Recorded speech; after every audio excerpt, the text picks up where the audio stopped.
going on, y'all? Welcome back to Kid Taj. Today we're going to be talking about the top 5 NBA scoring leaders at the end of this season. This is Sunday's video.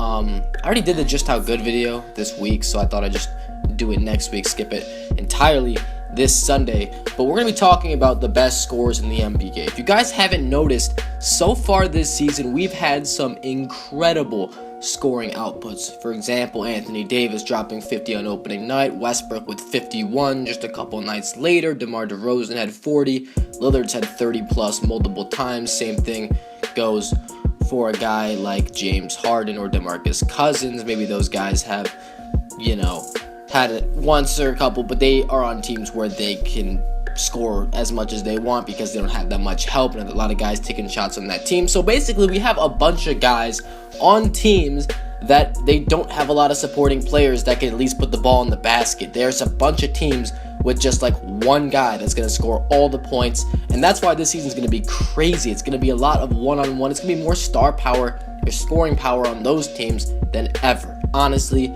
let's get into this video. So at number 5, I'm going with Sacramento Kings center DeMarcus Cousins. Now, DeMarcus Cousins has been known as a head case in the NBA for a long time. He's known for being a guy on a team where they can't do anything and their GM is terrible and he needs to get traded immediately, blah, blah, blah. I've said it all before, but DeMarcus Cousins, regardless, is going to be a top scorer once again this season. There's nothing stopping him. He's going to get the most shots on that team. It's not even close. He's already up at 30 points per game in the early going of this season, and it just doesn't really make sense for that to go down right now. He's probably been getting better every single season, so right now, yeah, I don't think he's ever been as good as he is right now. So he's going to get more touches. He's expanded his game to the three-point line so he can knock down threes. He's a monster down low, rebound machine. He's going to do a lot for this Sacramento Kings team. They're not going to make the playoffs. They got to trade him. If they trade him, then it might go down. See, that's why I had him at 5 below the other guys, is because if he gets traded to another team, then he probably isn't going to be scoring as much, because odds are that team that he gets traded to is not as bad as the Kings are. At number 4, I'm going with James Harden, Houston Rockets point guard. I'm going to go with the point guard title on James Harden. He's number 4 because, he's another one of those guys that is on a team that's not very good. Not a lot of great players that are like one-on-one scorer types. But the thing about James Harden is, and why he's not in the top 3, because he was actually, I believe, he tied Westbrook for the scoring leader last year. I have him down at 4 because James Harden is going to get more assists than he's ever gotten. I think that you can lock it in that James Harden is going to average a career high in assists, and he's probably going to be top 5, top 3 in assists per game by the end of the season. He's a guy that he's got a lot of shooters around him. James Harden, he loves to play with shooters and an athletic big man in the middle. That's Clint Capella. He's got Eric Gordon, Trevor Ariza, and Ryan Anderson at the 1, 3, and 4. The 2, 3, and 4, I should say. That's the absolutely perfect trio to have if you're a guy like James Harden who loves to kick out to shooters, because you know how great he is at getting into the paint and kicking out for shooters. You got 3 of the best shooters of their position playing alongside you. He's going to get a ton of assists, so that's going to cut down his scoring load, but still, he's going to have the ball all game long, basically. So, as we know, James Harden is by far the best at getting to the free throw line, so expect him to get there so much and hit a bunch of shots. We know he's a scoring machine. James Harden is a lock for this top 5. At number 3, I'm going with Portland Trailblazers guard Damian Lillard. Maybe not something you expected, but Damian Lillard has improved drastically over the course of this offseason. It looks like his team has more help, and they're destined to go farther in the playoffs this year, right? You think they're going to be better than they were last year. They were a super surprise team last year. He put up 25 points and 7 assists per game last season, which are career highs, I think, both of them. So you think, oh, Damian Lillard, well, they got more help now. Their players are getting better. He's probably gonna have a similar season. Well, Damian Lillard has already come out and gunned.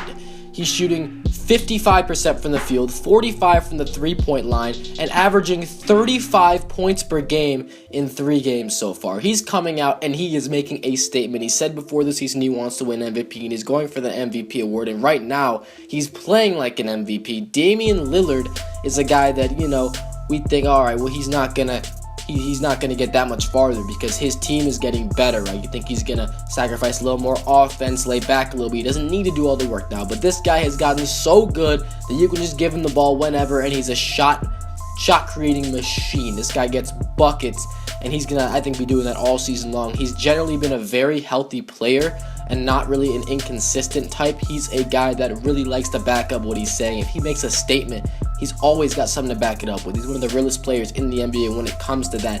He does not play around, okay? Damian Lillard is going to be top 5 in scoring, I believe, at the end of the season, and I'm going to put him at 3rd.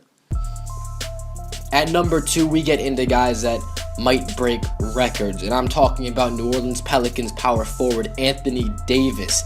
This guy put up 50 in his first game and 45 in his second game. After 3 games, he's averaging just under 38 points per game.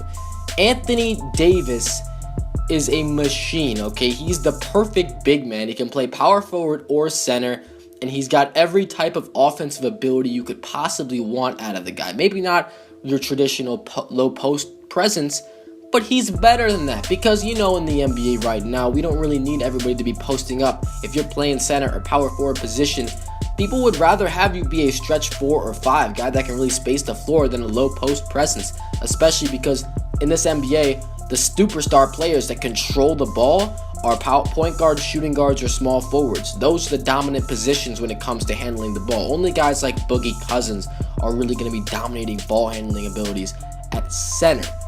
Anthony Davis, on the other hand, maybe he's not dribbling all the time, but he doesn't need to have a high usage rate to be effective and to score a lot of points. This guy can make any jump shot you can think of. If you see his highlights against Golden State, this guy was making contested fadeaway jumpers over 2 people and ones, like just things that you can't even justify anymore. Anthony Davis is going to get a lot of shots this season. He is the only guy on the Pelicans right now that can do anything. But the reason I don't have him first is because in the middle of the season when Drew Holiday and Tyreke Evans come back, the Pelicans are going to have some more help. And that's probably going to make them win. They're probably going to win more games when those guys come back, but it's also going to take away from Anthony Davis's insane scoring load. I don't think that he's going to be putting up 40 points a game all season long, although he does have the potential to put up something like 35 a game this season. Honestly, I wouldn't be that surprised if he went for 35 a game. At number 1, guys, this might be the craziest season for this guy.